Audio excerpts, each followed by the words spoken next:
সালের বিশ্বকাপের জন্য কি এখন থেকেই তৈরি হয়ে গেল টিম ইন্ডিয়ার নীল নকশা? কোন বড় তারকাদের জায়গা নিশ্চিত আর কারা ছিটকে যেতে পারেন? রোহিত শর্মা, বিরাট কোহলি থেকে শুরু করে শুভমান গিল, জসপ্রীত বুমরা, হার্দিকদের নাম যেমন সামনে আসছে, তেমনই প্রশ্ন উঠছে বৈভব সূর্যবংশী, ঋষভ পান্ত এবং সঞ্জু স্যামসনের ভবিষ্যৎ নিয়েও। কারণ 2027 সালের ওয়ানডে বিশ্বকাপের কাউন্টিংয়ের ইতিমধ্যেই শুরু হয়ে গেছে। আইসিসি বিশ্বকাপের ভেন্যুতে ঘোষণাও শুরু হয়ে গেছে। আর সেই কারণেই এখন থেকেই শুরু হয়েছে ভারতীয় দলের পরিকল্পনা। যদিও বিশ্বকাপ শুরু হতে এখনও সময় আছে, কিন্তু বড় টুর্নামেন্টের জন্য দল তৈরি করতে গেলে শেষ মুহূর্ত পর্যন্ত অপেক্ষা করা হয় না। এখন থেকেই ঠিক করা হয় কোন খেলোয়াড়কে নিয়ে এগোনো হবে আর কার ওপর ভরসা রাখা হবে অনেকটা বেশি। এই পরিস্থিতিতে ভারতীয় দলের ভবিষ্যৎ নিয়ে নিজেদের মতামত দিয়েছেন প্রাক্তন ক্রিকেটার রবিচন্দ্রন অশ্বিন। বরাবরই তিনি ক্রিকেট নিয়ে খুব হিসাব করে কথা বলেন, শুধু নাম দেখে নয়, খেলোয়াড়ের ভূমিকা, দলের ভারসাম্য এবং ভবিষ্যৎ পরিকল্পনা মাথায় রেখেই তিনি মত দেন। অশ্বিন 2027 বিশ্বকাপের সম্ভাব্য খেলোয়াড়দের 3টি ভাগে ভাগ করেছেন। কিছু খেলোয়াড়কে তিনি মনে করেছেন দলে থাকা উচিত, কিছু খেলোয়াড়কে তিনি এই মুহূর্তে রাখছেন না, আর কিছু খেলোয়াড়কে তিনি সম্ভাব্য তালিকায় রেখেছেন। আর এখানেই তৈরি হচ্ছে সব থেকে বড় আলোচনা, কারণ অশ্বিনের তালিকায় এমন কিছু নাম আছে যাদের নিয়ে ভক্তদের মধ্যে মতভেদ তৈরি হতে পারে। প্রথমে দেখা যাক অশ্বিন কোন কোন খেলোয়াড় 2027 সালে যে বিশ্বকাপ হতে চলেছে তাদেরকে দেখতে চান। তার মতে বিরাট কোহলি, রোহিত শর্মার মতো অভিজ্ঞ ক্রিকেটারদের গুরুত্ব এখনও রয়েছে। পাশাপাশি তিনি রেখেছেন শ্রেয়াস আইয়ারকে, কেএল রাহুলকে, ঈশান কিষান, অক্ষর পটেল, কুলদীপ যাদব, হার্দিক পান্ডিয়া, হর্ষিত রানা, মোহাম্মদ সিরাজ, জসপ্রীত বুমরা, শুভমান গিল এবং ভুবনেশ্বর কুমারের নামও। অর্থাৎ অশ্বিনের প্রথম তালিকায় অভিজ্ঞতা এবং তরুণের একটা মিশ্রণ দেখা যাচ্ছে। শুভমান গিলকে তিনি ভবিষ্যতের অন্যতম গুরুত্বপূর্ণ ব্যাটার হিসাবে দেখছেন। অন্যদিকে বুমরা, সিরাজের মতো পেসারদের সঙ্গে হার্দিক পান্ডিয়ার অলরাউন্ডিংয়ের এই যে ক্ষমতা, তিনি দলের জন্য গুরুত্বপূর্ণ বলে মনে করছেন।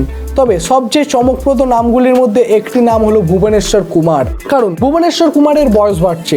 অনেকেই মনে করেন এত বছর পরে 2027 বিশ্বকাপ দলে থাকা তার জন্য কঠিন হতে পারে, কিন্তু অশ্বিন বলেছেন যদি ভুবি নিজের ফিটনেস ধরে রাখতে পারেন এবং ঘরোয়া ক্রিকেটে নিয়মিত পারফরমেন্স করতে পারেন, তাহলে তাকে আবার বিশ্বকাপের পরিকল্পনায় রাখা যেতে পারে। অশ্বিনের মতে অভিজ্ঞতা কখনো কখনো বড় ম্যাচে অনেক কাজে আসে, বিশেষ করে বিশ্বকাপের মতো মঞ্চে চাপ সামলানোর ক্ষমতা খুবই কিন্তু গুরুত্বপূর্ণ। সবাই কিন্তু এই চাপ সামলাতে পারে না, আর এই গুরুত্বপূর্ণ এবং এই বিশাল পরিমাণের চাপটা সামলানোর জন্য দরকার একটা বিশাল মানের অভিজ্ঞতা, যেটাই ভুবনেশ্বর কুমারের মধ্যে আছে। আর ভুবনেশ্বর কুমার তো আইপিএলে বছর বছর প্রমাণ করিয়ে আসছেন age is just a number. আর এখানেই শেষ নয়, কিন্তু অশ্বিন কিছু খেলোয়াড়দের নাম বলেছেন যাদের তিনি এই মুহূর্তে 2027 বিশ্বকাপ দলে দেখতে চান না। আর সেই তালিকায় রয়েছে কয়েকটি বড় নাম। অশ্বিনের মতে সঞ্জু স্যামসন, বৈভব সূর্যবংশী, অভিষেক শর্মা, ঋষভ পান্ত, ওয়াশিংটন সুন্দর, রবি বিষ্ণোই, শিবম দুবে, প্রিন্স যাদব এবং গুরনুর ব্রারের মতো খেলোয়াড়রা এই মুহূর্তে বিশ্বকাপের মূল পরিকল্পনা রাখার কোনো দরকারই নেই। এর পিছনে অশ্বিন যুক্তিও রেখেছেন। তিনি মনে করেন ওপেনিংয়ের জায়গায় যদি শুভমান গিল এবং রোহিত শর্মার মতো বিকল্প থাকে, তাহলে বৈভব সূর্যবংশীর মতো তরুণ ক্রিকেটারকে এত দ্রুত ওয়ানডে দলের আনার কোনো প্রয়োজনীয় নেই। যদিও বৈভব সূর্যবংশীকে নিয়ে ইতিমধ্যে অনেক আলোচনা হচ্ছে। অনেক বিশেষজ্ঞ মনে করছেন তার প্রতিভা অসাধারণ এবং ভবিষ্যৎ নিয়ে ভারতের হয়ে একটা বড় ভূমিকা নিতে পারেন তিনি। এমনকি কেউ কেউ তাকে রোহিত শর্মার সঙ্গে ওপেনিং করতে দেখতে চাইছেন। কিন্তু অন্য একটা মত রয়েছে, অনেকে মনে করেন এত অল্প বয়সে তাকে আন্তর্জাতিক ক্রিকেটের চাপের মধ্যে না ফেলে ধীরে ধীরে তৈরি করা উচিত। অশ্বিনের তালিকায় ঋষভ পান্তের নাম না থাকলেও অনেকের কাছে অবাক করার মতো এই বিষয়টা, কারণ পান্ত দীর্ঘদিন ধরে ভারতের অন্যতম গুরুত্বপূর্ণ উইকেট কিপার ব্যাটার। কিন্তু অশ্বিনের যুক্তি হলো যদি কেএল রাহুলের উইকেট কিপিংয়ের বিকল্প হিসেবে থাকতে হয়, তাহলে একই ধরনের ভূমিকার জন্য একাধিক খেলোয়াড় রাখা প্রয়োজন নাও হতে পারে। এইভাবে সঞ্জু স্যামসনের ক্ষেত্রেও তিনি মনে করেন দলে জায়গা পাওয়ার লড়াইটা আরও অনেক কঠিন হতে চলেছে। অলরাউন্ডিংয়ের ক্ষেত্রে অশ্বিন পরিষ্কার। তার মতে যদি দলে হার্দিক পান্ডে এবং অক্ষর পটেলের মতো ক্রিকেটার থাকেন, তাহলে শিবম দুবের মতো বিকল্প প্রয়োজন কমে যাবে। বোলিং বিভাগেও তিনি বলেছেন কুলদীপ যাদব থাকলে রবি বিষ্ণোইকে রাখার কোনো প্রয়োজনীয় নেই। তবে অশ্বিন শুধু বাদ দেওয়ার কথাই বলেননি, তিনি এমনও কিছু খেলোয়াড়ের নাম বলেছেন যাদের ভবিষ্যতে 2027 বিশ্বকাপে দলে সুযোগ পাওয়ার একটা সম্ভাবনা কিন্তু তিনি তৈরি করেছেন। আর যে সম্ভাবনাটা কিন্তু আমরা উড়িয়ে দিতে পারি না। এই তালিকায় রয়েছে যশস্বী জয়সওয়াল, ঋতুরাজ গায়কোয়াড়, বরুণ চক্রবর্তী, রবীন্দ্র জাদেজা, আমাদের ওয়ার্ল্ডের 1 নাম্বার অলরাউন্ডার। এছাড়াও নীতিশ কুমার রেড্ডি, মোহাম্মদ সামি, আর্শদীপ এবং প্রসিদ্ধ কৃষ্ণার নামও তিনি করেছেন। এর মধ্যে মোহাম্মদ সামির নাম নিয়ে সবচেয়ে বেশি আলোচনা হচ্ছে, কারণ সামি এখনও ভারতীয় দলের হয়ে ফিরে আসার জন্য চেষ্টা চালিয়ে যাচ্ছেন। চ্যাম্পিয়ন্স ট্রফিতে তাকে দেখা গিয়েছিল, কিন্তু এরপর থেকেই নিয়মিত দলে জায়গা পাননি তিনি। অশ্বিন মনে করেন সামির অভিজ্ঞতা এখনও বড় সম্পদ হতে পারে। যদিও তিনি নিজের ফিটনেস এবং পারফরমেন্স ধরে রাখতে পারেন, তাহলে 2027 বিশ্বকাপের পরিকল্পনায় তার জায়গা তৈরি হচ্ছে আস্তে আস্তে।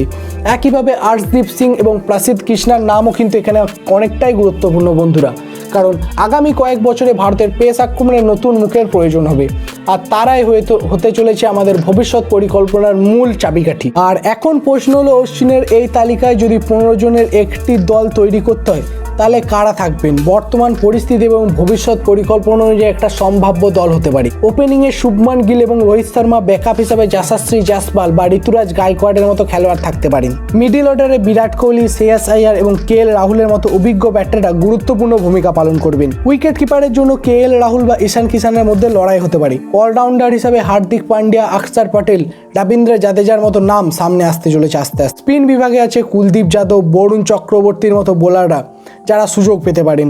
আর পেস আক্রমণে জাসপ্রীত বুমরা, আমাদের নাম্বার 1 বোলার মোহাম্মদ সিরাজ, মোহাম্মদ সামি, আর্শদীপ সিং বা হর্ষিত রানার জন্য লড়াই হতে চলেছে এখানে কঠোর। কে জায়গা পাবে সেটা এখন দেখার। তবে মনে রাখতে হবে 2027 বিশ্বকাপ এখনও অনেক দূরে। এর মধ্যে অনেক কিছু বদলেও যেতে পারে।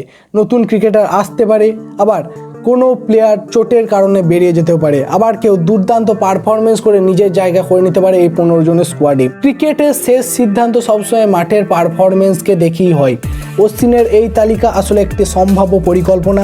এটি চূড়ান্ত ভারতীয় দল নয়, কিন্তু এই তালিকার থেকে একটা বিষয় পরিষ্কার, ভারত এখন থেকেই 2027 বিশ্বকাপের জন্য ভাবনা তৈরি করে দিয়েছে। এখন দেখার বিষয়, আগামী কয়েক বছরে কোন খেলোয়াড় নিজেদের প্রমাণ করে দলে জায়গা করে নেন, আর কারা দৌড়ে এই দৌড় থেকে অনেকটাই ছিটকে যান এবং পিছিয়ে পড়েন। এখন আপনাদের মতে 2027 বিশ্বকাপের জন্য ভারতের সেরা 15 জনের দল কেমন হওয়া উচিত? রোহিত শর্মা, বিরাট কোহলি, সামি বা বৈভব সূর্যবংশীর মধ্যে কারা থাকতে পারেন বা কারা বাদ পড়তে পারেন? আপনাদের কি মত অবশ্যই কমেন্টে জানাবেন। আর বন্ধুরা, আপনারা কি চান রোহিত শর্মার সাথে বৈভব সূর্যবংশীকে একসাথে ওপেনিং করতে দেখতে? আপনারা যদি চান সেটা অবশ্যই আমাকে জানাবেন, আর আস্তে আস্তে সেটা সোশ্যাল মিডিয়ায় ভাইরাল করুন, যেন সেটা নির্বাচকদের কানে যায়। তাহলে আপনাদের ইচ্ছা সমেত আমার ইচ্ছাটাও আস্তে আস্তে কিন্তু বন্ধুরা পূরণ হয়ে যাবে। আর এত কিছুর মাঝখানে একটা প্রশ্ন কিন্তু আমি উড়িয়ে দিতে পারছি না, যেটা আপনাদেরকে আমি করতেই চাই। সেটা হলো, এই যে রবিচন্দ্রন অশ্বিন তার স্কোয়াডটা বললো 15 জনের, এই স্কোয়াড আর 2019 আর 2023 সালে যে আমাদের ভারতীয় দলের স্কোয়াডটা ছিল, সেই তিনটে দেখে আপনার কোন স্কোয়াডটাকে বেশি শক্তিশালী মনে হচ্ছে? 2019-এর স্কোয়াডটা, 2023-এর স্কোয়াডটা, নাকি 2027-এ যে ওয়ার্ল্ড কাপ হতে চলেছে যে সম্ভাব্য স্কোয়াডটা রবিচন্দ্রন অশ্বিন বলছেন সেই স্কোয়াডটা? আপনার মতবাদ অবশ্যই কমেন্টে জানাবেন। আর কি মনে হচ্ছে, যদি ঠিক রবিচন্দ্রন অশ্বিনের এই স্কোয়াডটা নেই আমাদের ভারতীয় দল মাঠে নামে, তাহলে 2027 সালের ওয়ানডে ওয়ার্ল্ড কাপকে আমাদের ভারতীয় দল জিততে চলে